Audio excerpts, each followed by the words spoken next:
Et pendant ce temps, à Ouagadougou, les débats se mènent sur les opportunités qu'offrent la forêt et les terres dans la résilience face au changement climatique.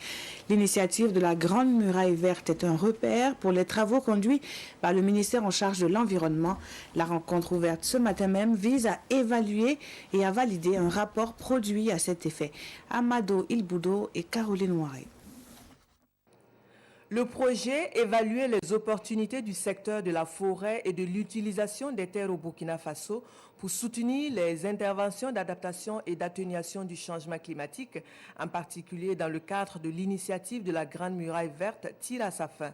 Réunis ici en atelier, les acteurs clés du projet doivent en examiner et valider le rapport.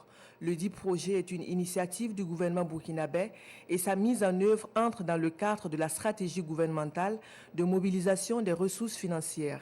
À travers l'initiative de la Grande Muraille Verte pour le Sahara et le Sahel, le Burkina vient de boucler l'étape de la collecte des données dans les 5 régions d'intervention du projet. C'est un processus qui était très long, mais aujourd'hui nous sommes arrivés à une étape où les acteurs se retrouvent pour s'assurer que le document qui a été produit retrace, si vous voulez, les priorités définies dans les référentiels de développement du Burkina et donc peut être soumis à des partenaires financiers, notamment le Fonds vert climat, mais également d'autres partenaires financiers pour accompagner le Burkina. L'Organisation des Nations Unies pour l'alimentation et l'agriculture, FAO, comme à l'accoutumée, est partenaire dans la mise en œuvre du projet. Par son expertise dans le domaine, l'organisation onusienne participe à l'acheminement du projet à travers les étapes clés de sa mise en œuvre.